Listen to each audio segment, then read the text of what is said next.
Oi! Nesse vídeo eu vou te falar os 4 pilares da autoestima. Mas antes, o que é autoestima? Eu sou a Psiana Lívia e nesse vídeo eu vou te falar o que é e os 4 pilares. Fica comigo. Bom, vamos começar. O que é autoestima? Autoestima é o valor que nós temos, que nós atribuímos a nós mesmos. É um conjunto de crenças que a gente tem sobre nós mesmos. É como se a gente, de forma bem resumida, nós passássemos a atribuir um valor e a visão que nós temos sobre nós mesmos. Que isso vai impactar tanto nas nossas habilidades como em várias áreas da nossa vida, porque é a forma como nós nos relacionamos conosco. Esse conjunto de crenças que nós temos a nós mesmos, ele começa lá na primeira infância, né? Desde que a gente começa a ter as nossas primeiras experiências e segue todo o percurso da nossa vida.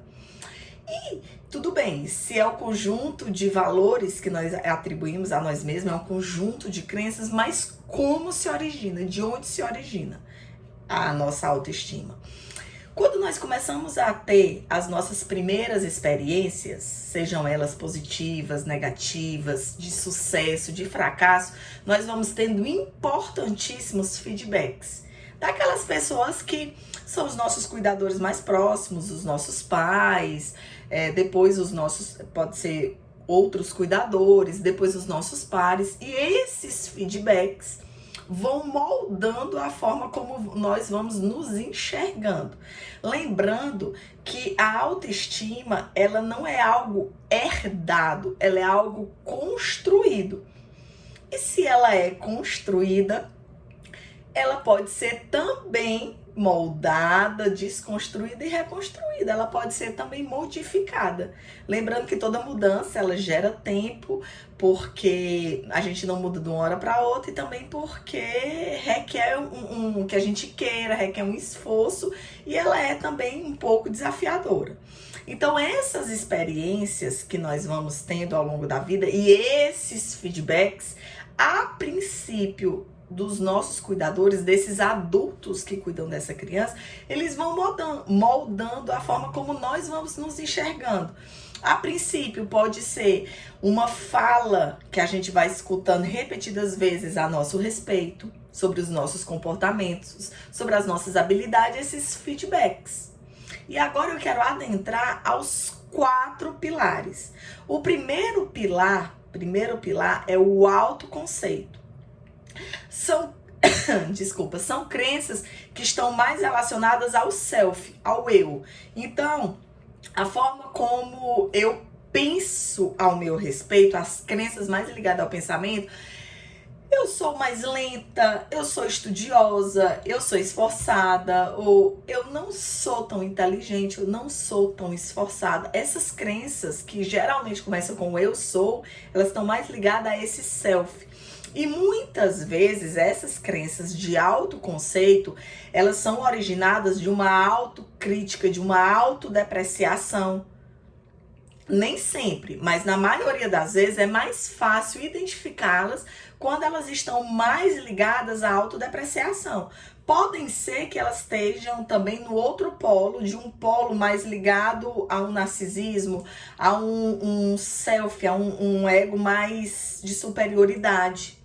O que a gente precisa se atentar é que a forma pode ser para mais ou para menos, ela, se estiver distorcida, ela não está saudável, porque ela vai, tanto para mais quanto para menos, ela vai se afastando do que realmente do que realmente nós somos.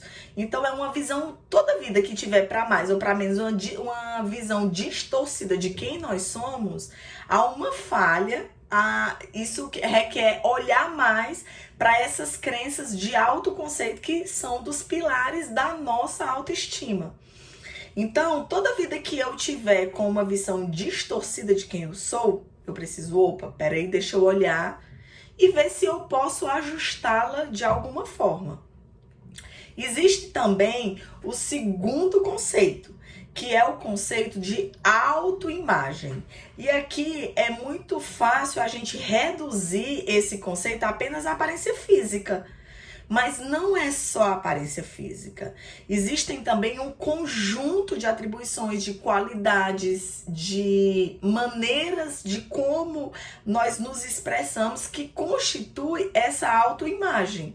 E aqui eu posso fazer uma observação que existem muitos distúrbios de autoimagem exatamente por essa distorção da imagem. Nós vivemos em uma cultura que hipervaloriza a aparência, em que estabelecem padrões, às vezes até inatingíveis, de beleza.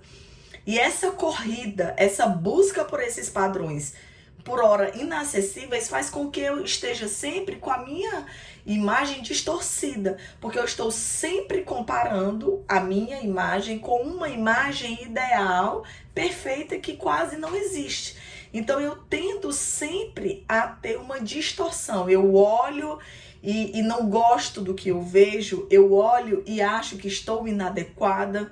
Isso vai fazendo com que eu tenha essa distorção nesse pilar tão importante que constitui quem eu sou, que é o pilar da autoimagem. Mas aqui eu preciso deixar claro que a autoimagem não está relacionada só à aparência física. É a minha apresentação, é como eu me apresento. A imagem é uma forma da minha apresentação, mas a minha apresentação de qualidades, o meu jeito de ser, tudo isso é um conjunto que forma a minha autoimagem. Ficou claro? Deu para entender? Se não, deixa aqui nos comentários que eu posso tentar esclarecer um pouco mais. Agora vamos lá para o terceiro pilar. Aqui eu queria só voltar um pouquinho no pilar 2 da autoimagem e falar um pouquinho mais sobre essa questão da imagem, né? De que a gente muitas vezes reduz a autoimagem só à aparência física, e é que nada contra.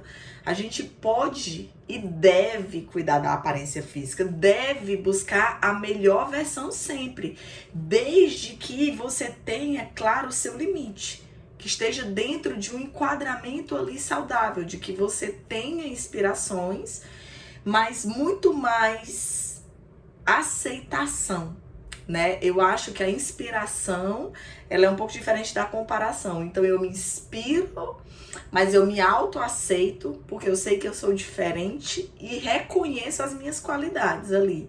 Porque tem um psicólogo que eu gosto muito dessa frase, né? Ele diz que nós somos muito mais do que um amontoados de pele e osso. Então, que nós consigamos nessa autoimagem reconhecer esse conjunto de habilidades, qualidades e características que compõem a imagem física. Tá bom? Queria só deixar essa observação. Agora vamos lá para o pilar 3, é o auto-reforço. Se lá, quando a gente começou a formar essa autoestima, a gente foi moldando isso de acordo com os feedbacks que a gente foi tendo a respeito das experiências que a gente estava fazendo, esse reforço, essa validação, ela veio de fora. Eu precisava de alguém para dizer que esse comportamento estava legal ou que não estava legal. Só que agora eu preciso ter essa referência interna, eu preciso construir essa autovalidação, esse auto-reforço. E isso inclui o autoelogio, a autoaceitação, a autorrecompensa e o autocuidado. Aquele item tão falado agora da modernidade que a gente tem falado. Ele faz parte de um elemento, de um pilar muito importante, que é o auto-reforço. Eu preciso me auto-validar dentro daquelas qualidades, características e do meu esforço mesmo em ser quem eu sou, em tornar minha melhor versão, em ter os meus feitos. E isso, quando a gente fala em autoelogio, autorrecompensa, não quero aqui dizer que isso vai apenas nos deixar sempre naquele lugar de comodismo, não. Estabelecer desafios é importante, estabelecer melhorias é importante, mas eu preciso partir de um lugar em que eu vou me aceitando, me valorizando, me reconhecendo na minha caminhada, mesmo que seja nos meus pequenos feitos, para que assim eu conquiste e vá alçando ainda mais melhorias. Então aqui eu quero falar de um compromisso que todos nós devemos ter. De buscar essa validação, essa régua que mede quem somos, o que conquistamos interna. Eu, mais do que ninguém, sei os desafios pelos quais eu passo para conquistar o que eu conquisto. Eu, mais do que ninguém, sei dos desafios que eu passo para ter as minhas melhorias. Então, ter essa regra, ter essa métrica interna, ela é muito importante. Claro que receber elogios, validações externas é muito bom, mas eu não posso ficar refém disso. Eu não posso colocar na mão do outro essa minha recompensa, esse autoelogio, esse autoapreço. Isso tem que começar por mim. E o outro, quando vem, ele vai acrescentar. E agora o quarto pilar, que é a autoeficácia. Até que ponto você confia em você? Até que ponto você confia nas suas habilidades? Ou você está sempre com a síndrome de que precisa de algo a mais, que não é boa o suficiente? E esse pilar, em se tratando de mulheres, ele está sempre muito ligado à síndrome da impostora. De que o que a gente faz nunca tá bom, de que a gente sempre tem que melhorar mais. E aí tem todo um contexto histórico, social, que eu não vou adentrar aqui, que sustenta essa síndrome da impostora. Não é à toa que nós mulheres a temos. Não é à toa, né?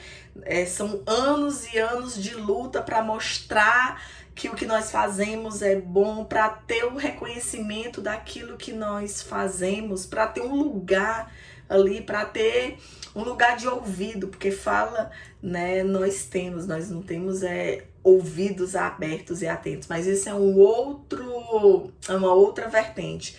Então, até que ponto essa autoeficácia tá fragilizada? Até que ponto esse pilar tá fragilizado?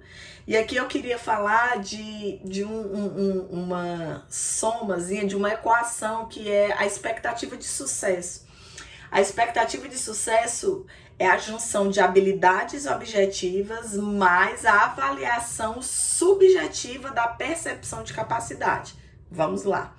Expectativa de sucesso é igual a possibilidades objetivas. Eu tenho estudo, eu tenho competência, eu tenho habilidades necessárias para desenvolver o que eu me propus, o que eu pretendo. Ok, isso são as possibilidades objetivas. Aí, segundo, vem a avaliação subjetiva da capacidade que eu tenho. É a crença, é o quão fortalecido está a capacidade que eu tenho de pensar, não, eu sou capaz. Essas habilidades que eu já desenvolvi, sim, eu tenho estudo, eu posso melhorar, mas eu já tenho estudo, eu já tenho as habilidades para desenvolver o que eu quero. E quantas e quantas e quantas vezes eu vejo chegar no meu consultório pessoas que têm excelentes possibilidades objetivas, que têm estudo, têm formação, têm habilidades, mas não têm a avaliação subjetiva da percepção de capacidade. Elas não conseguem se verem capazes, mesmo diante de todas as habilidades que elas têm. E aí o quanto isso reforça, o quanto está ligado a crença sobre o autoconceito, lá o primeiro, né? Eu não sou capaz. Quantas vezes essas crenças nós ouvimos, elas foram assimiladas, né? Eu ouvi de fora, mas eu assimilei e eu passei a acreditar e agora elas são minhas. Porque eu passo a falar para mim mesma, eu escuto de mim mesma essas crenças. E aí, tudo isso, eu tô aqui falando em termos de estrutura, em termos de pilares, pra gente entender de onde é que vem, às vezes, uma baixa estima, de onde é que vem eu me sentir amedrontada no ambiente de trabalho, mesmo tendo as capacidades necessárias para desenvolver aquele cargo. De onde é que vem o medo de de nunca mais ser amado num término de relacionamento, um medo de abandono. Vem desses pilares, vem dos pilares da forma como a gente se enxerga, da forma como nós aprendemos a nos validar, nos julgar, a nos apreciar ou depreciar, a nos elogiar ou criticar. Vem dessas estruturas que formam quem nós somos. E olhar para isso, identificar isso, não é só apontar os erros, olhar e criticar a forma como... Não, é olhar e enxergar. E como eu já falei aqui em outro vídeo sobre autoconhecimento, e colocar atenção e luz e dizer, peraí, eu quero colocar mais atenção aqui. Eu vou melhorar esse quesito, eu vou me comprometer a melhorar aqui esse pilar que eu acho que vai me ajudar. Então, toda vida que a gente olha e descobre uma certa estrutura, uma certa forma como nós funcionamos, não é para apontar erros e dizer onde é que está. É muito mais para enxergarmos formas de como podemos melhorar. São pistas que a gente pode percorrer para uma melhor versão. Isso faz sentido para vocês? E diante desses 4 pilares, qual é o pilar que você sente que mais te atrapalha? Que mais compromete o teu dia a dia, as tuas habilidades, os teus relacionamentos? Comenta aqui comigo. E se você gostou desse vídeo, dá um joinha, se inscreve aqui no canal, compartilha esse vídeo com mais pessoas, para que mais pessoas possam se beneficiar de alguma forma com esse conteúdo. Deixa aqui nos comentários sugestões de temas e qual é o pilar que merece a sua atenção agora. Eu espero que esse vídeo tenha te ajudado de alguma forma. Um beijo da Psiana Lívia.